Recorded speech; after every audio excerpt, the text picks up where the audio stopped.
പരിശുദ്ധ റമദാനിൻ്റെ വളരെ വിലപ്പെട്ട സന്ദർഭങ്ങളിലൂടെ കടന്നു പോവുകയാണ് നമ്മൾ. അല്ലാഹു സുബ്ഹാനഹു വ തആല നമുക്ക് ഓരോരുത്തർക്കും നൽകിയ വലിയ അനുഗ്രഹങ്ങളിലൊന്നാണ് ഈ റമദാൻ മാസത്തിൽ ജീവനോടെ ആരോഗ്യത്തോടെ ഇരിക്കാനും അതിലൂടെ കൂടുതൽ കൂടുതൽ ആരാധനകൾ നിർവഹിക്കാനുമുള്ള അവസ്ഥ ഉണ്ടാക്കിത്തന്നത്. ഈ സമയം പരമാവധി ഉപയോഗപ്പെടുത്തണമെന്നും ജീവിതത്തിൽ കഴിഞ്ഞുപോയ ഇന്നലകളിലെ പാപങ്ങൾ തെറ്റുകുറ്റങ്ങളൊക്കെ മായ്ച്ചു കളയാനുള്ള ഏറ്റവും അനുയോജ്യമായ സന്ദർഭമാണിത് എന്ന കാര്യവും നമ്മളൊരിക്കലും മറക്കാതെ തന്നെ മുന്നോട്ട് പോകണം എന്നുണർത്തുകയാണ്. ഇന്ന് പരിശുദ്ധ ഖുർആനെ സംബന്ധിച്ച് ആണ് ചില കാര്യങ്ങൾ ശ്രദ്ധയിൽപ്പെടുത്തണം എന്ന് വിചാരിക്കുന്നത്.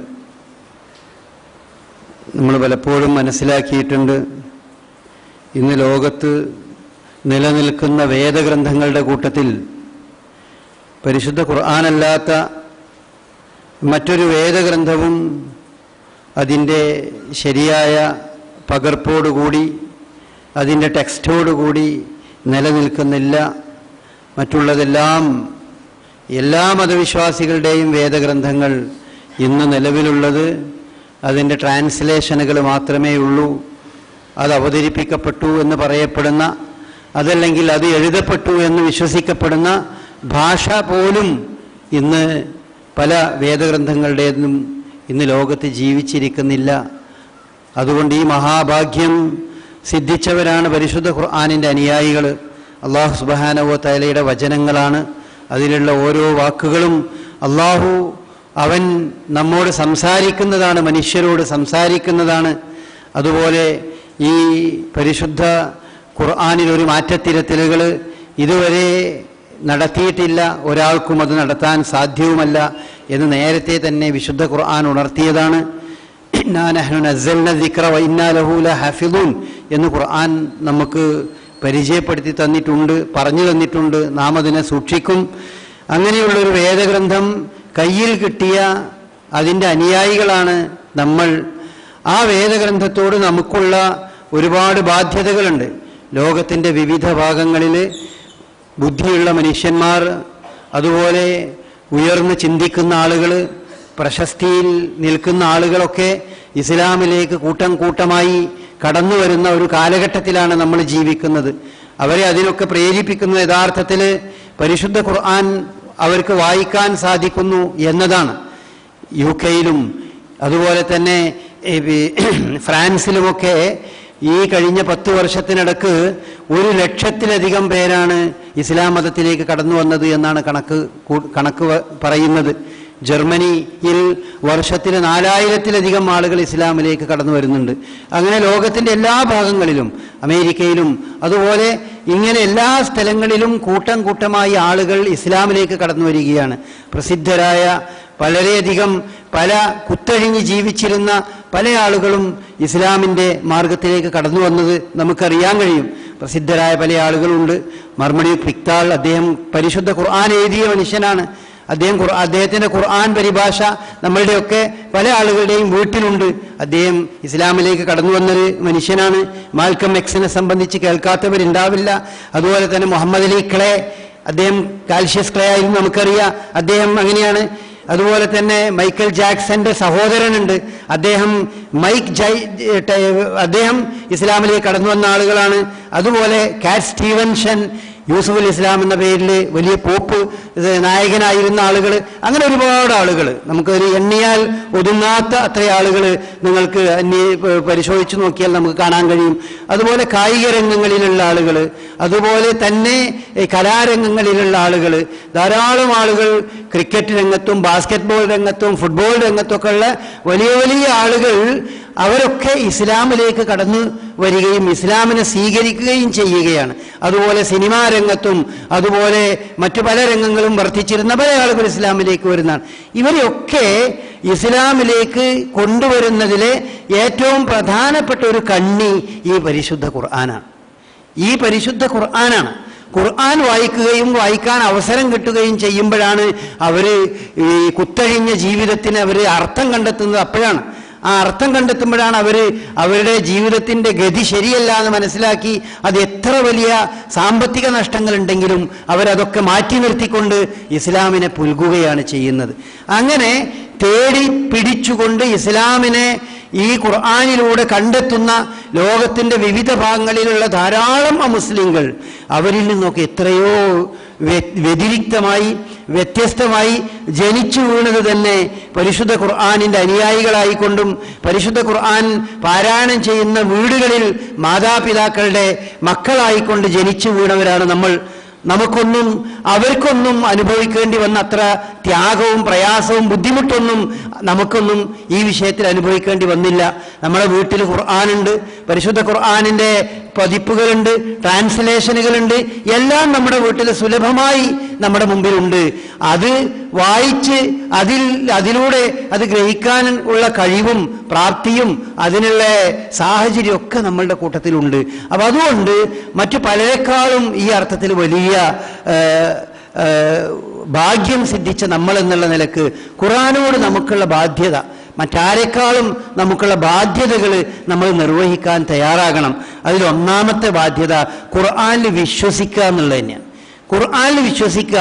ഖുർആനിൽ വിശ്വസിക്കുക എന്ന് പറഞ്ഞാൽ അതിൻ്റെ അർത്ഥം പരിശുദ്ധ ഖുർആനിൽ ഒരു കാര്യം പറഞ്ഞിട്ടുണ്ടെങ്കിൽ അതിൻ്റെ അപ്പുറം മറ്റേത് തത്വശാസ്ത്രവും ഏത് പ്രത്യയശാസ്ത്രവും അതിനപ്പുറം എന്ത് പറഞ്ഞാലും അത് സത്യമല്ല. അതിനേക്കാൾ മികച്ച സത്യം ഇതാണ്, ഏറ്റവും ശരിയായത് ഇതാണ്. മനുഷ്യത്വത്തിന് യോജിക്കാത്ത ഒരുപാട് കാര്യങ്ങൾ പരിശുദ്ധ ഖുർആനിലുണ്ട് എന്ന് പ്രചരിപ്പിക്കുന്ന പല ആളുകളുണ്ട്. പരിശുദ്ധ ഖുർആൻ അസാരിഖു ഫക്തഹു ഐദിയഹുമ, കട്ടവന്റെ ആണായാലും പെണ്ണായാലും കൈ മുറിക്കണം എന്ന് പരിശുദ്ധ ഖുർആനിൽ പറയുന്നുണ്ട്. അസ്സാനിയത്തു അസ്സാനി ഫജ്ലിദു കുല്ല വാഹിദിൻ മിൻഹുമാ മിയത ജൽദ, വ്യഭിചരിക്കുന്ന അവരെ 100 അടി അടിക്കണം എന്ന് പരിശുദ്ധ ഖുർആനിലുണ്ട്. ഇങ്ങനെ ധാരാളം ആയത്തുകൾ ഖുർആനിലുണ്ട്. ഈ ആയത്തുകളൊക്കെ കാണുമ്പോൾ പല ആളുകളും ഇസ്ലാമിനെ പറ്റി കാടൻ മതം എന്നൊക്കെ വിശേഷിപ്പിക്കുമ്പോൾ നമ്മൾ അതിനോട് ഒരു ക്ഷമാപണ ശൈലിയിൽ അതിൻ്റെ മുമ്പിൽ നിൽക്കേണ്ടവരല്ല.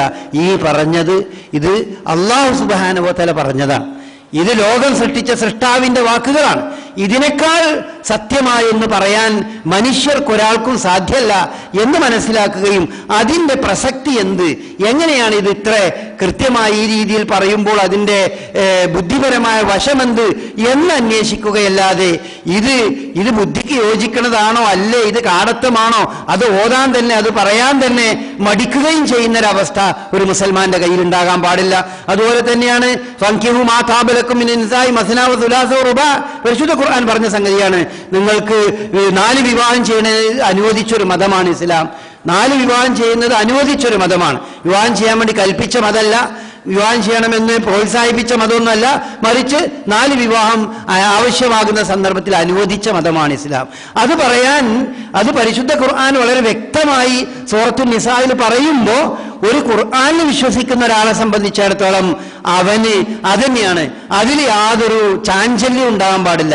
അവിടെ ഒരു ക്ഷമാപണവും അവിടെ ഒരു മനസ്സിനൊരു പതർച്ചയും അതെന്നെ അങ്ങനെ എന്ന് തോന്നുന്ന അവസ്ഥ ഉണ്ടാകാൻ പാടില്ല. കാരണം അത് പറഞ്ഞത് മനുഷ്യനല്ല, അത് പറയുന്നത് സൃഷ്ടാവാണ്, പടച്ചതമ്പുരാനാണ്, അള്ളാഹുവാണ്. മനുഷ്യനെ പറ്റി അറിയുന്ന, മനുഷ്യന്റെ സാഹചര്യങ്ങൾ അറിയുന്ന, മനസ്സറിയുന്ന, മനഃശാസ്ത്രം അറിയുന്ന പടച്ചതമ്പുരാൻ പറഞ്ഞൊരു കാര്യം.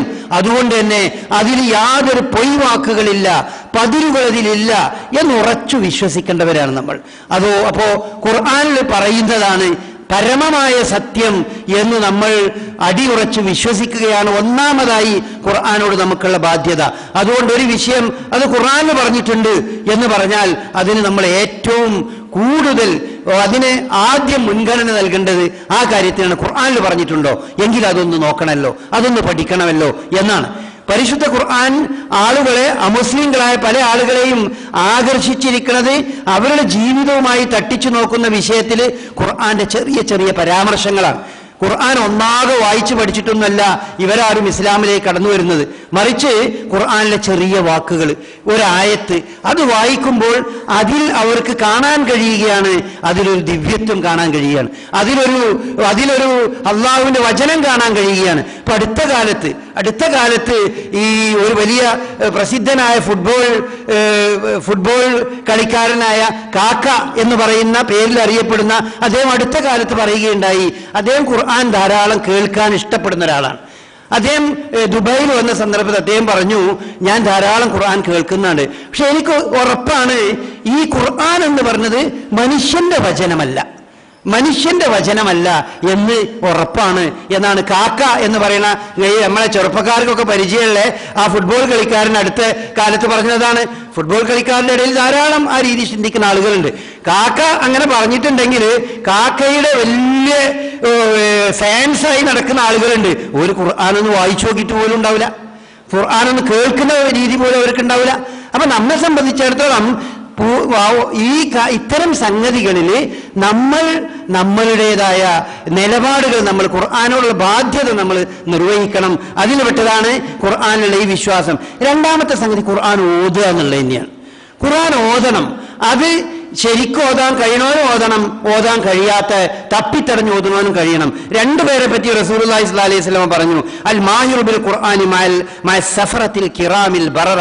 ഖുർആൻ ശരിക്ക് വളരെ ഹൃദ്യമായി നിപുണതയോടുകൂടി ഓതുന്ന അയാൾ സഫറത്തിൽ കിറാമിൽ ബററ, വളരെ പുണ്യവാന്മാരായ മാന്യരായ മലായിക്കത്തുകളുടെ കൂടെയായിരിക്കും അവൻ എന്ന് റസൂലുള്ളാഹി പറഞ്ഞു.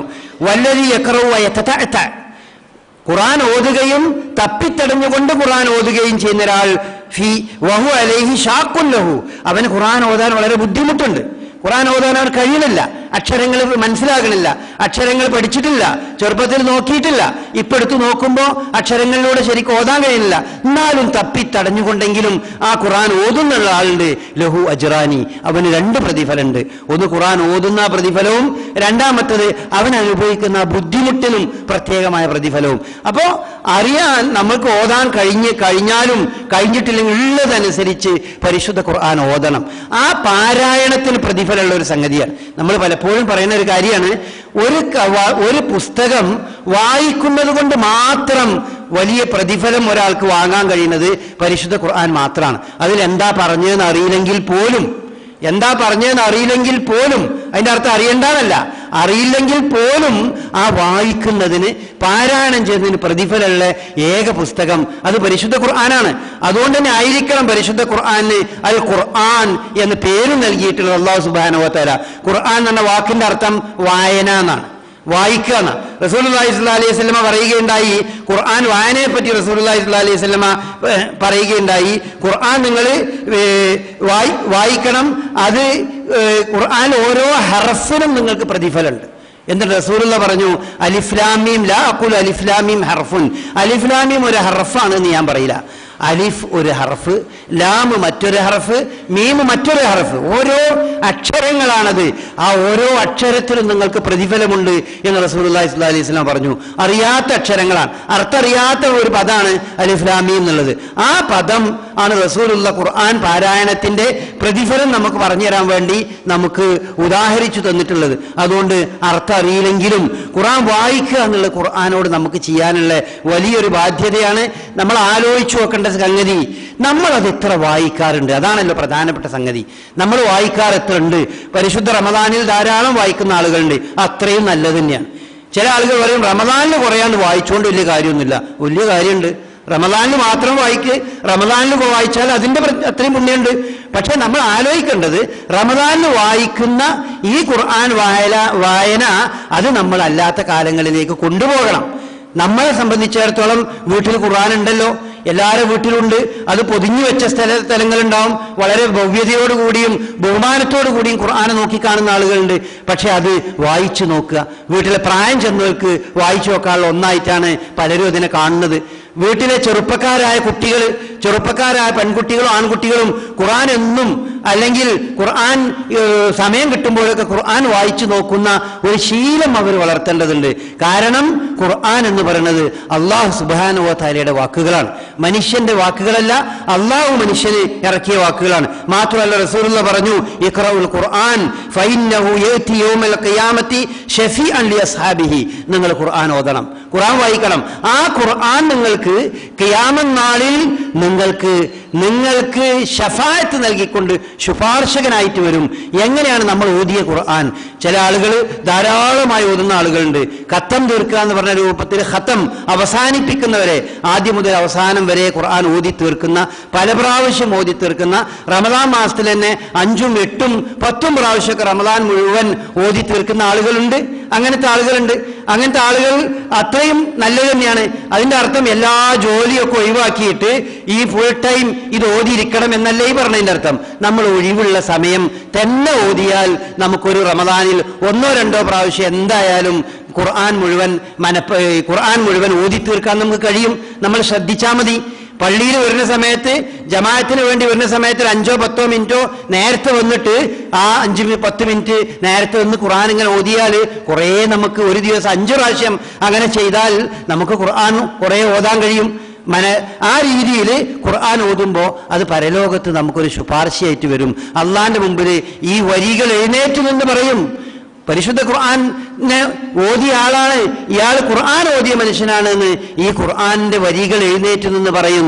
എങ്ങനെയാ അപ്പൊ വരികൾ എഴുന്നേറ്റ് എന്ന് പറയാ എന്ന് ആലോചിക്കേണ്ട ആവശ്യമല്ല. പരലോകത്ത് അങ്ങനത്തെ ഒരുപാട് സംഭവങ്ങൾ നടക്കുന്നുണ്ട്. പരിശുദ്ധ ഖുർആൻ സൂറത്തുൽ ബഖറയും ആലി ഇമ്രാനുമായിരിക്കും ഖുർആൻ ഓതിയ അത്തരം ആളുകളെ ആനയിച്ചു കൊണ്ടുവരിക എന്ന് റസൂലുള്ളാഹി സ്വല്ലല്ലാഹി അലൈഹി വസല്ലമ പറഞ്ഞിട്ടുണ്ട്. അതൊക്കെ പരലോകത്ത്, മറ്റൊരു ലോകത്ത് നടക്കുന്ന കാര്യങ്ങളാണ്. ആ അർത്ഥത്തിൽ തന്നെ നമ്മൾ അതിനെ മനസ്സിലാക്കേണ്ടതുണ്ട്. ഖുർആൻ ആ രീതി വായിക്കുക, നമ്മൾ കുട്ടികളെ കൊണ്ട് ഖുർആൻ ഓദിക്കുക. റസൂലുള്ളാഹി സ്വല്ലല്ലാഹി അലൈഹി വസല്ലമയുടെ കാലത്ത് സഹാബാക്കളുടെ വീടുകളിലൂടെയൊക്കെ കടന്നുപോയാൽ ഖുർആൻ ഓത്ത് അങ്ങനെ കേൾക്കുമായിരുന്നു എന്നാണ്. മഗ്‌രിബ് സമയത്ത് നോക്കിയാൽ ഖുർആൻ ഓത്ത് അങ്ങനെ കേൾക്കുമായിരുന്നു. നമ്മുടെ നാട്ടിലൊക്കെ അങ്ങനെ തന്നെയായിരുന്നു. എന്റെയൊക്കെ ചെറുപ്പകാലത്ത് നമുക്കൊക്കെ അറിയാം, നടന്നു പോയാൽ മഗ്‌രിബിന്റെ സമയത്ത് ഇങ്ങനെ കാണുമ്പോൾ പല വീടുകളിൽ നിന്നും ഖുർആൻ പാരായണം ഓതുന്നത് നമുക്ക് കേൾക്കാൻ കഴിയും, പല വീടുകളിൽ നിന്നും. ഇന്നിപ്പോൾ അതല്ല കേൾക്കുന്നത്. ഇന്ന് സീരിയലിന്റെ ഡയലോഗുകളാണ് വീടുകളിൽ നിന്നൊക്കെ കേൾക്കുന്നത്. നമ്മൾ എത്ര സമയം ഈ ടി-വിക്ക് മുമ്പിൽ ഇരുന്ന് സീരിയൽ കാണാൻ വേണ്ടി ചെലവഴിക്കണ്. എന്നാൽ അതിൽ ഖുർആൻ ഓതാൻ കുറച്ച് സമയം നമുക്ക് നീക്കി വെച്ചുകൂടെ? മഗ്‌രിബിന് ശേഷം അല്ലെങ്കിൽ സുബൈക്ക് ശേഷം കുറച്ച് സമയം അതിന് നീക്കി വെച്ചൂടെ? നമ്മൾ സ്വയം ആലോചിക്കേണ്ട കാര്യമാണ്. ഇതൊക്കെ ഓർമ്മിപ്പിക്കുകയും പറയുകയൊക്കെ തന്നെയാണ് ഇത്തരം മിമ്പറുകളിൽ ചെയ്യുക. പക്ഷെ ചെയ്യേണ്ട ആളുകൾ നമ്മളൊക്കെ തന്നെയാണ്, നമ്മൾ ഓരോരുത്തരും തന്നെയാണ് ആ കാര്യങ്ങൾ ചെയ്യേണ്ടത്. അവനാണ് ചെയ്താൽ അവനവന് കിട്ടി എന്നുള്ളതാണല്ലോ ഇസ്ലാം മതത്തിന്റെ പ്രത്യേകത. അപ്പൊ അതുകൊണ്ട് തന്നെ ഖുർആൻ ഓതാൻ നിങ്ങൾ എങ്ങനെയെങ്കിലും സമയം കണ്ടെത്തണം. അത് റമദാനിൽ മാത്രമല്ല, റമദാന് ശേഷവും അത് തുടർന്നു കൊണ്ടുപോകണം. വായിക്കുന്നതിന് പ്രതിഫലമുള്ള ഒരു ഗ്രന്ഥമാണ്. അള്ളാഹിന്റെ അടുക്കൽ കൂലി കിട്ടണമെന്ന് പ്രതീക്ഷിച്ചുകൊണ്ട് നിങ്ങൾ അത് ഓതുന്ന ഒരു ശീലം വളർത്തിയെടുക്കണം. അത് ഖുർആനോട് നമുക്ക് ചെയ്യാനുള്ള ഒരു ബാധ്യതയാണ്. മറ്റൊരു ബാധ്യത, മൂന്നാമത്തെ ഖുർആനോടുള്ള ബാധ്യത ഖുർആൻ മനപ്പാടാക്കുക എന്നുള്ളതാണ്. ഖുർആൻ മനപ്പാടാക്കാൻ നമ്മൾ എന്തായാലും ബോധപൂർവം ശ്രമിക്കണം. കാരണം നമസ്കാരത്തിൽ നമുക്ക് ഖുർആൻ എന്തായാലും ഓതണമല്ലോ, മനപ്പാടത്തോടു കൂടി ഓതണം. ചെറുപ്പത്തിൽ മദ്രസയിൽ നിന്ന് പഠിച്ച ആ കുൽവല്ലാഹും കുലറബിന്നാസും അലന്തര കൈഫ ഫഅലി മാത്രം ജീവിതകാലം 10-60-65 കൊല്ലം ഈ ഭൂമിയിൽ ജീവിച്ചിട്ട്, അല്ലെങ്കിൽ 10-70-80 കൊല്ലം ഈ ഭൂമിയിൽ ജീവിച്ചിട്ട് വെറും ഒരു അലന്തര കൈഫന്റെ താഴേക്കുള്ളതുമായി നമുക്ക് പോകേണ്ടി വരിക എന്ന് പറഞ്ഞാൽ അതൊരു വല്ലാത്ത നഷ്ടം തന്നെയാണ്. യഥാർത്ഥത്തിൽ ആലോചിച്ച് നോക്കിയാൽ അതൊരു നഷ്ടം തന്നെയാണ്. അപ്പൊ നമ്മൾ അങ്ങനെയല്ല, കുറച്ച് മനപ്പാടം ആക്കാൻ വേണ്ടി ശ്രദ്ധിക്കുക. പരിശുദ്ധ റസൂലുള്ളാഹി സ്വല്ലല്ലാഹി അലൈഹി വസല്ലം പറഞ്ഞു, യുഖാലു ലി സാഹിബിൽ ഖുർആൻ, മനപ്പാടമാക്കിയ ആളോട് പരലോകത്ത് വെച്ച് പറയും, ഇഖ്റ, നീ ഓത്, വർത്തഖി, അതിനനുസരിച്ച് നീ കയറിക്കോ, വറത്തിൽ കമാ കുൻത തുറത്തിലു ഫി ദുനിയ, ദുനിയാവിൽ നീ ശരിയായ രീതിയിൽ ഖുർആൻ പാരായണം ചെയ്തതുപോലെ ഓത്, ഖുർആൻ ഓത് എന്ന് എന്നോട് പറയപ്പെടും. അങ്ങനെ തന്റെ മനപ്പാടത്തിൽ നിന്ന് അവനങ്ങനെ ഓതിക്കൊടുക്കും. ഫൈന ആഖിറ മൻസിലിക ഇന്ദ ആഖിരി ആയത്തിൻ തഖറഉഹ, നിന്റെ അവസാനത്തെ ഇരിപ്പിടം, അവസാനത്തെ ആയത്ത് എവിടെ എത്തണം, ആ ഉയരത്തിലായിരിക്കും. ആ ഉയരത്തിലായിരിക്കും. ഇപ്പൊ നമ്മളോട് പരലോകത്ത് നിന്ന് ഖുർആൻ നീ മനപ്പാടുള്ളത് ഓത്, അതിനനുസരിച്ച് നിന്റെ ദറജ കൂടി കൂടി വരുന്നു എന്ന് പറഞ്ഞാൽ എവിടെ എത്തിയാൽ നിൽക്കും നമ്മൾ ആലോചിക്കേണ്ടതാണ്. കുലുവല്ലാഹു കഴിയുമ്പോഴേക്ക് നമ്മളെ ദറജ അവിടെ നിന്നു പോകുന്ന അവസ്ഥയായിരിക്കും. അല്ലെങ്കിൽ അലംതറ കൈഫ് എത്തുമ്പോഴേക്ക് ദറജ നിന്നുപോയി, അതിന്റെ അപ്പുറത്ത് ഓതാൻ കഴിയാത്ത അവസ്ഥ. പരിശുദ്ധ ഖുർആൻ ആ രീതിയിൽ ഓതുന്നതിനനുസരിച്ച് സ്വർഗാവകാശിയായ ഒരാളെ സംബന്ധിച്ചായി പറയണത്. സ്വർഗാവകാശിയായ ഒരാൾക്ക് ഖുർആൻ മനപ്പാടത്തിനനുസരിച്ച് അവന്റെ ആ ദറജ ഇങ്ങനെ കൂടി കൂടി കൂടി വരും സ്വർഗത്തിൽ എന്ന് റസൂലുള്ളാഹി സ്വല്ലല്ലാഹി അലൈഹി വസല്ലം പറഞ്ഞിട്ടുണ്ട്. അപ്പൊ ആ കാര്യം നമ്മൾ വളരെ ശ്രദ്ധിക്കണം. പിന്നെ ഖുർആന്റെ പ്രത്യേകത എന്താന്ന് വെച്ചാൽ അത് നമ്മൾ ഓതുമ്പോൾ അത് ഇടക്കിടക്ക് ഇങ്ങനെ ഓതിയോണ്ടെന്നെങ്കിലേ നമ്മൾക്ക് മനപ്പാടം നിലനിൽക്കുള്ളൂ. റസൂലുള്ളാഹി പറഞ്ഞു താഹദുൽ ഖുർആന ഫവല്ലദി നഫ്സി മുഹമ്മദിൻ ബിയദിഹി ലഹു അശദ്ദു തഫല്ലുതൻ മിനൽ ഇബ്ലി ഫി അഖലിഹ. അതായത് നിങ്ങൾ ഖുർആൻ ഓതിയാൽ അത് ഉറപ്പിച്ചു നിർത്തണം. ഉറപ്പിച്ചു നിർത്തൽ എങ്ങനെയാണ്? ഇടക്കിടക്ക് ഓതണം, മനപ്പാടുള്ളത് ഇടക്കിടക്ക് ഓതണം. അങ്ങനെ ചെയ്തിട്ടില്ലെങ്കിൽ പറയുന്നത് കെട്ടിയിടാത്തൊരു കുതിര അല്ലെങ്കിൽ ഒരു ഒട്ടകം, കെട്ടിയിടാത്ത ഒട്ടകം ഏതുപോലെയാണോ ഇങ്ങനെ നടന്നു നീങ്ങുന്നത് അതുപോലെ നമ്മളിൽ നിന്ന് ഖുർആൻ അങ്ങനെ നടന്നു പോകും. ഹിഫ്ള് അങ്ങനെ ഇല്ലാതായി പോകും. ചെറുപ്പത്തിൽ ഒരുപാട് ഹിഫ്ള് ഉണ്ടായിരുന്നു, ഇപ്പൊ ഒന്നും ഹിഫ്ള് ഇല്ലാന്ന് പരാതിപ്പെടുന്ന ആളുകൾ. ഹാഫിളുകളായി ഖുർആൻ മുഴുവൻ മനപ്പാടമായി ഹാഫിളുകളായി വന്ന് പിന്നെ ഖുർആൻ ഒന്നും നോക്കാതെ അവസാനം ഒരു അര ജുസ് പോലും ശരിക്കും ഓതാൻ കഴിയാത്ത ആളുകൾ അങ്ങനെയുണ്ട്. അപ്പൊ നമ്മൾ ആലോചിക്കേണ്ട സംഗതി, ഖുർആൻ മനപ്പാടമാക്കുന്നത് നമ്മൾ അത് ഇടക്കിടക്ക് അതങ്ങനെ ആ മനപ്പാടം ഓതിയിട്ടില്ലെങ്കിൽ അത് നിങ്ങളെ കയ്യിൽ നിന്നത് നഷ്ടപ്പെട്ടു പോകും എന്നാണ് റസൂലുള്ളാഹി സ്വല്ലല്ലാഹി അലൈഹി വസല്ലം പറഞ്ഞത്. അപ്പൊ അതും ശ്രദ്ധിക്കുക. അങ്ങനെ മനപ്പാടമാക്കി നമ്മൾ കുറച്ച് സൂറത്തുകൾ വളരെ നിർബന്ധമായി മനപ്പാടാക്കുക. പ്രത്യേകിച്ചും കുട്ടികൾ ഈ പ്രായത്തിൽ മനപ്പാടാക്കുകയാണെങ്കിൽ ഒരു പ്രയാസമില്ലാതെ ആ കാര്യങ്ങൾ ചെയ്യാൻ കഴിയും. നമ്മൾ ചെറിയ കുട്ടികളെ പ്രത്യേകിച്ചും ഇപ്പൊ നമ്മളിവിടെ ഒരു അൽഫിത്ര സ്കൂൾ എന്ന് പറഞ്ഞ സ്കൂൾ തുടങ്ങിയിട്ട് നമുക്കറിയാലോ. ആ കുട്ടികൾ 3 വയസ്സ് മുതലുള്ള കുട്ടികളെയാണ് അവിടെ പഠിപ്പിക്കുന്നത്. അവര് ഒരു 3 വയസ്സ് 1-ാം ക്ലാസ്സിൽ ചേരാനാകുമ്പോഴേക്ക് 2 ജുസ് അവർക്ക് ഹിഫ്ളാക്കാൻ കഴിയും എന്നാണ് അതിൽ അനുഭവസ്ഥരും ആ പാഠ്യപദ്ധതി ഉണ്ടാക്കിയ ആളുകളും പറയുന്നത്. അതിന്റെ അർത്ഥം ഇത്രയും അവർക്ക് ഹിഫ്ളാക്കാനുള്ള കപ്പാസിറ്റി ആ ചെറിയ പ്രായത്തിൽ തന്നെ ഉണ്ട് എന്നാണ്. ചെറിയ കുട്ടികൾക്ക് വളരെ പെട്ടെന്ന് മനപ്പാടാകും.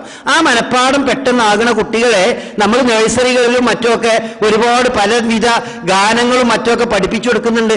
ആ കൂട്ടത്തിൽ നിങ്ങളെ വീട്ടിലെല്ലാം മിക്കവാറും എല്ലാവരുടെ കയ്യിലും മൊബൈൽ ഉണ്ടാകും, അതുപോലത്തെ മറ്റുള്ള പലതും ഉണ്ടാവുമല്ലോ. അവർക്ക് ആ ഖുർആനൊന്ന് ചെറിയ കുട്ടികൾക്ക് നിങ്ങൾ ആ ഖുർആനൊന്ന് ഏതെങ്കിലും ഒരു സൂറത്ത് ഓണാക്കിയിട്ട് കൊടുക്ക്. അത് മനപ്പാടാക്കിയാൽ സൂറത്ത് എന്താണ് ഇന്ന സൂറത്ത് അൽ ഖാരിയ അല്ലെങ്കിൽ അമ്മ, അത് മനപ്പാടാക്കിയാൽ എനിക്ക് ഞാൻ ഇന്നത് തരാ, നല്ല ഡ്രസ്സ് വാങ്ങിത്തരാ, സൈക്കിൾ വാങ്ങിത്തരാ എന്നൊക്കെ പറഞ്ഞ് നിങ്ങൾ ആ കുട്ടികളുടെ കയ്യിൽ മൊബൈൽ ഓണാക്കി ആ ഖുർആന്റെ ഭാഗങ്ങൾ കൊടുത്തു നോക്കൂ.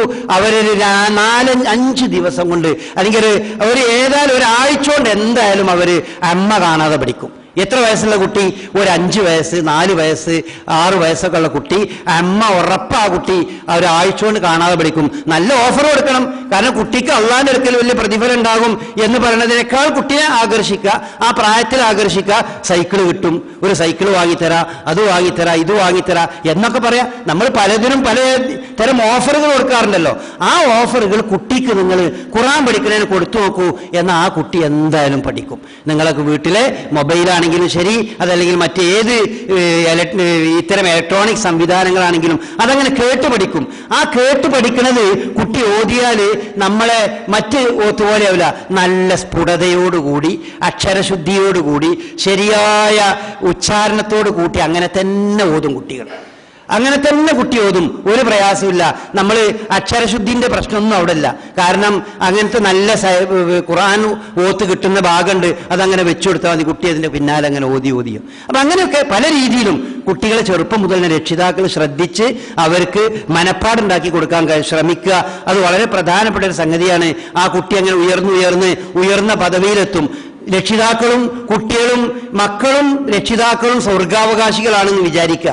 അങ്ങനെ ആയിക്കഴിഞ്ഞാൽ പരിശുദ്ധ ഖുർആനും സൂചിപ്പിച്ചു, റസൂലുള്ളാഹി സ്വല്ലല്ലാഹി അലൈഹി വസല്ലമയും പറഞ്ഞു, മക്കളുടെ സ്ഥാനത്തേക്ക് രക്ഷിതാക്കളും ഉയർന്നു വരും. അപ്പൊ യാതൊരു ഇങ്ങനെ ഒന്നും പഠിച്ചിട്ടൊന്നും ഇല്ലാത്തൊരു രക്ഷിതാവാണെങ്കിൽ തൻ്റെ മകൻ ഓതി എത്തിയ പദവി ഉണ്ടല്ലോ, ആ പദവിയിലേക്ക് തൻ്റെ രക്ഷിതാവിനെയും അല്ലാഹു സുബ്ഹാനഹു വ തആല കൊണ്ടുവരും എന്ന് റസൂലുള്ളാഹി സ്വല്ലല്ലാഹി അലൈഹി വസല്ലം നമുക്ക് പറഞ്ഞു തരുന്നുണ്ട്. ഏതൊരു രക്ഷിതാവിനെയും മക്കളെയും ഒരുമിപ്പിക്കും അല്ലാഹു സുബ്ഹാനഹു വ തആല പരലോക അവരുടെ സ്ഥാനത്തേക്ക് എത്തും. രക്ഷിതാക്കൾ ചോദിക്കും എങ്ങനെ ഞാൻ ഇത്ര ഉയർന്ന പദവിയിൽ എത്തിയത് എന്ന് പറയുമ്പോൾ അത് നിന്റെ മകന്റെ സ്ഥാനം കൊണ്ട് എത്തിയതാണ്, നിന്റെ മകൾ എത്തിയത് കൊണ്ട് നീ എത്തിയതാണ് എന്ന് നിന്നോട് പറയപ്പെടും. ഒക്കെ പരലോകത്ത് ഉണ്ടാകുന്ന കാര്യം റസൂലുള്ള നമുക്ക് പറഞ്ഞാണ്. അങ്ങനെ ഖുർആൻ ചെറിയ കുട്ടികളെ തന്നെ നമ്മൾ ശരിക്കും ഓദിപ്പിച്ച് പഠിപ്പിച്ച് അവരെ ഉയർത്തിക്കൊണ്ട് മനഃപ്പാടമാക്കുന്ന കാര്യവും പ്രത്യേകമായി നമ്മൾ ശ്രദ്ധിക്കുക. ആ മനഃപ്പാടാക്കുന്ന അതുപോലെ തന്നെ മൂന്നാമത് അടുത്തതായിട്ട് നമ്മൾക്ക് വലിയൊരു ബാധ്യത ഖുർആനോടുള്ളത് അതനുസരിച്ച് അമല് ചെയ്യാനുള്ള. റസൂലുള്ളാഹി സ്വല്ലല്ലാഹി അലൈഹി വസല്ലമയോട് ഒരാൾ വന്നു ചോദിച്ചു, എങ്ങനെയായിരുന്നു റസൂലിന്റെ ജീവിതം, എങ്ങനെയാണ് റസൂൽ ജീവിച്ചിരുന്നത്?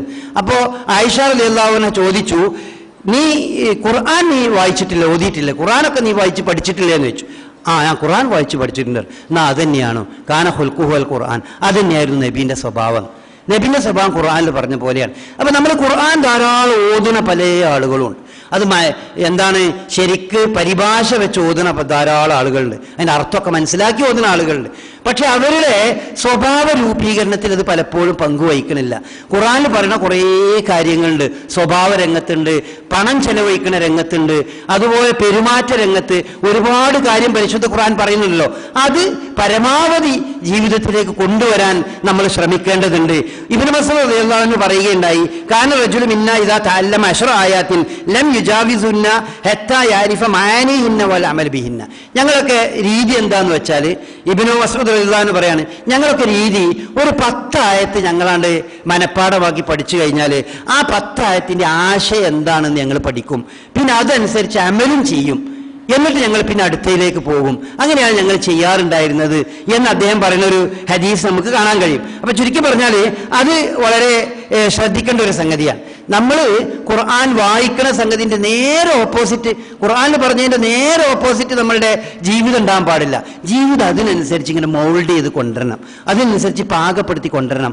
കുറേശ്ശെ തെറ്റും കുറ്റവും പാപവും ഒക്കെ മനുഷ്യൻ ജീവിതത്തിൽ വരും, എന്നാലും നമ്മളുടെ മനസ്സ് അങ്ങനെയാകണം, അതനുസരിച്ചാകണം. ഖുർആൻ പറഞ്ഞ പോലത്തിൽ എനിക്ക് ജീവിക്കണം എന്നൊരു മനസ്സ് നമ്മളിൽ ഉണ്ടാവുകയും അതിനനുസരിച്ച് അതിനെ പാകപ്പെടുത്തി കൊണ്ടുവരികയും ചെയ്യേണ്ടതുണ്ട്. നമ്മൾ ശ്രദ്ധിക്കേണ്ട സംഗതിയാണ്. മറ്റൊന്ന്, ഖുർആൻ നമ്മൾ സ്വയം പഠിക്കണം, അത് മറ്റുള്ളവർക്ക് പഠിപ്പിക്കുകയും വേണം. അതൊക്കെ നമ്മളുടെ ഖുർആനോട് ചെയ്യേണ്ട ബാധ്യതയാണ്. സ്വയം പഠിക്കുക. ഖുർആൻ പഠിക്കാനും വളരെ എളുപ്പമാണ്, പ്രയാസമൊന്നുമില്ല.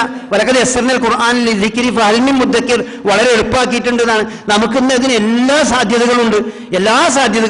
പരിഭാഷകളുണ്ട്, അതുപോലെ സീഡികളുണ്ട്, മറ്റെന്തൊക്കെ വേണോ അത് മുഴുവൻ ധാരാളം നമ്മുടെ മുമ്പിലുണ്ട്. നമ്മൾ കുറച്ചെടുക്കുക, ഒരു സൂറത്ത്, അല്ല ഏറ്റവും ചെറിയ സൂറത്തുൽ ഫാത്തിഹന്റെ അർത്ഥം, അതിന്റെ വിശദീകരണം, അതൊക്കെ നന്നായി ഒന്ന് ഇരുന്ന് വായിച്ചു നോക്കി പഠിക്കാനുള്ള സംവിധാനം നമ്മുടെ മുമ്പിലുണ്ട്.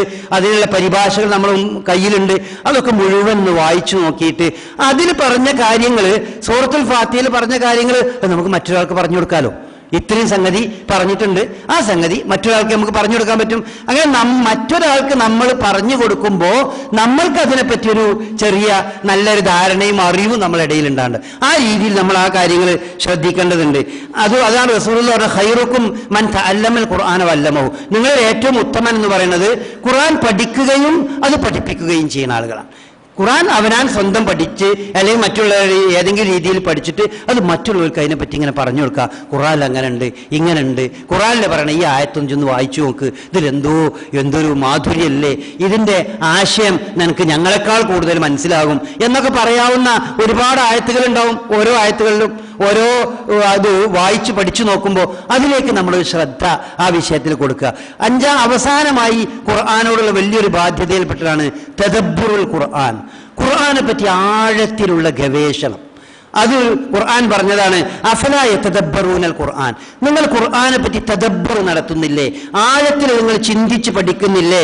വലൗ കാന മിൻ ഇൻദില്ലാഹി ഇൻദി ഗൈരില്ലാഹി ലവജദൂ ഫീ ഇഖ്തിലാഫൻ കസീറൻ, നിങ്ങൾക്ക് കൃത്യമായി ബോധ്യപ്പെടും ഇത് അള്ളാഹുവിൻ്റെ ഒരു വേദഗ്രന്ഥം തന്നെയാണ്, അതിൽ യാതൊരു സംശയമില്ല.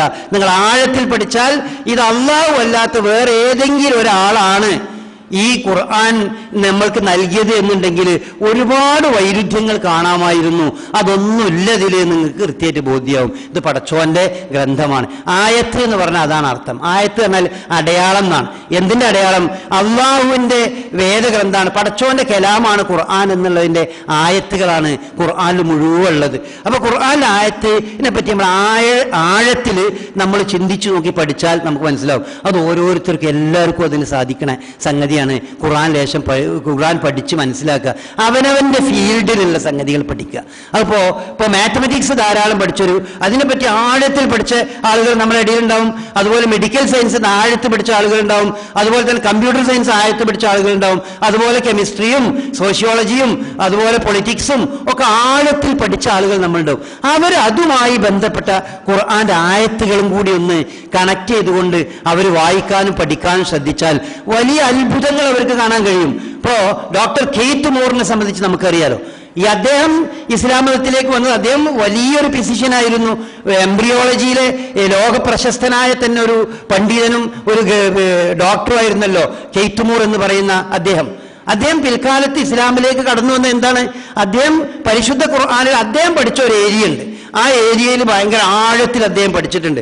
അതിനെ സംബന്ധിച്ച് ഖുർആനിൽ വന്ന പരാമർശങ്ങൾ വെച്ച് നോക്കുമ്പോൾ ഇതൊരിക്കലും ഇത് മനുഷ്യന് 1400 വർഷങ്ങൾക്ക് മുമ്പ് പറയാൻ പറ്റുന്ന കാര്യമല്ല എന്ന് അദ്ദേഹത്തിന് ബോധ്യമാവുകയും അവസാനം അതിലേക്ക് വരും. അതുപോലെ മോറിസ് ബുക്കായി, അദ്ദേഹം അതുപോലെ തന്നെ വലിയൊരു ആഴത്തിൽ പഠിച്ചൊരു മനുഷ്യനായിരുന്നു. അദ്ദേഹം ഇസ്ലാമിലെ ഇത്തരം കാര്യങ്ങൾ കണ്ട് ഇസ്ലാമിലേക്ക് വന്നിട്ടുണ്ട്. അപ്പൊ ആഴത്തിൽ മറ്റു ഖുർആനും ഹദീസും അറബിയും കൂടുതൽ നമ്മൾ അറബിക് കോളേജിൽ പഠിച്ചോ അല്ലെങ്കിൽ മറ്റു രീതിയിൽ പഠിച്ച ആൾക്കാർക്ക് മാത്രം അല്ലെങ്കിൽ അവർക്ക് മാത്രമേ ഇത് മനസ്സിലാവുകയുള്ളൂ എന്നൊന്നും ഒരിക്കലും ധരിക്കരുത്. മറ്റ് രംഗത്ത് പഠിച്ച ആളുകൾ അവർ ഖുർആനിലേക്ക് നോക്കുമ്പോൾ അവർക്ക് ഒരുപാട് വലിയ വെളിച്ചം ഖുർആനിൽ കാണാൻ സാധിക്കും. അത് മനസ്സിലായാൽ ഉടൻ അള്ളാഹുവിന് കീഴ്പ്പെടുക. അതാണ് മൂസ അലൈഹി ഇസ്ലാമിന്റെ കാലത്ത് ജാലവിദ്യക്കാര് നേരെ കീഴ്പ്പെട്ടത്. അതാണ് ജാലവിദ്യയുടെ പരിമിതിയും കാര്യമൊക്കെ അവർക്ക് ശരിക്കറിയാം. എന്താ ജാലവിദ്യ, അതുകൊണ്ട് എന്തൊക്കെ ചെയ്യാൻ പറ്റും എന്ന് അവർക്ക് ശരിക്കറിയാം. കണ്ടെക്കുന്ന ആളുകൾക്ക് അതൊന്നും അങ്ങനെ അറിഞ്ഞോളണമെന്നില്ല. അതുകൊണ്ട് മൂസാ നബി വടി കണ്ടിട്ടപ്പോ ആ വടി മറ്റു പാമ്പുകളെ മുഴുവനാണ് വിഴുങ്ങിക്കളഞ്ഞപ്പോൾ അവർക്ക് ബോധ്യമായി ഇത് ജാലവിദ്യ അല്ല. ജാലവിദ്യയോട് ചെയ്യാൻ കഴിയുന്ന സംഗതി അതല്ല. കാരണം ജാലവിദ്യന്റെ മാക്സിമവും അതിന്റെ എത്രത്തോളം ആഴത്തിൽ അത് പോകാമെന്നും അങ്ങേയറ്റം പഠിച്ചവരവരാണ്. അപ്പൊ അവർക്ക് മനസ്സിലായി ഇത് ജാലവിദ്യ അല്ല എന്ന് മനസ്സിലായി. അവർ എല്ലാം അവഗണിച്ചുകൊണ്ട് ഞങ്ങൾ ഇതാ മൂസയിൽ വിശ്വസിച്ചിരിക്കുന്നു എന്ന് പറഞ്ഞു. അതുപോലെ ഉണ്ടാവും കെമിസ്ട്രി ധാരാളം പഠിച്ച ആളുകൾക്ക് ഇതുമായി ബന്ധപ്പെട്ട ആയത്ത് കാണുമ്പോൾ ഒരായത്ത് മതി, ഒരൊറ്റ ആയത്ത് കണ്ടാൽ മതിയാവും. ആ ആയത്ത് കാണുമ്പോൾ അതിന്റെ മുമ്പിൽ മുട്ടുകുത്തി പോകും പരിശുദ്ധ ഖുർആനിൽ അത്തരം ആയത്തുകൾ കാണുമ്പോൾ. അങ്ങനെ ധാരാളം നമ്മളെ കുട്ടികൾ, ഈ രംഗത്ത് പഠിക്കുന്ന കുട്ടികളൊക്കെ ധാരാളം ഉണ്ട്. അവരാളുകളൊക്കെ അതൊക്കെ ഒന്ന് പഠിക്കുക. ഗവേഷണവും നമ്മളെ PhD ഒക്കെ പഠിക്കുന്ന പല രംഗങ്ങളിലും PhD പഠിക്കുന്ന കുട്ടികളുണ്ട്. അതുമായി ബന്ധപ്പെട്ട് എന്തെങ്കിലും പരാമർശം ഖുർആനിലുണ്ടോ നോക്കുക. നോക്കിയിട്ട് അത് എത്ര ആപ്റ്റായിട്ടാണ്, ഇത്ര കൃത്യമായിട്ടാണ് പറഞ്ഞത്. 1400 വർഷം മുമ്പ് എങ്ങനെയാണ് ഇതൊരു മനുഷ്യൻ പറയാ? ഇപ്പൊ കഴിഞ്ഞ വർഷങ്ങളും കഴിഞ്ഞ ഏതാനും 10, 20, 50 വർഷങ്ങൾക്കിടയിൽ മനുഷ്യൻ കണ്ടെത്തിയ സംഗതി എങ്ങനെ 1400 വർഷങ്ങൾക്ക് മുമ്പ് പറഞ്ഞു എന്നുള്ള ചോദ്യമാണ് യഥാർത്ഥത്തിൽ അവനെ ഈ ഇസ്ലാമിലേക്ക് കൊണ്ടുവരുന്നത്. അത്തരം കാര്യങ്ങൾ ഒക്കെ പഠിച്ച് മനസ്സിലാക്കി അതനുസരിച്ച് ജീവിക്കുന്ന സത്യവിശ്വാസികളുടെ കൂട്ടത്തിൽ അള്ളാഹു നമ്മെ ഉൾപ്പെടുത്തുമാറാകട്ടെ. ഈ വിഷയകമായ ഒരു ഹദീസ് നിങ്ങളുടെ ശ്രദ്ധയിൽപ്പെടുത്തുകയാണ്. അതെന്താ വെച്ചാൽ റസൂലുള്ളാഹി സ്വല്ലല്ലാഹു അലൈഹി വസല്ലം പറഞ്ഞു, ലാ യൽഫയന്ന അഹദുക്കും മുത്തഖിയൻ അലാ അരീഖതിഹി. നിങ്ങൾ ആരും സോഫയിൽ ഇങ്ങനെ മലർന്ന് കിടക്കുന്ന ഒരാളുകളാകരുത്.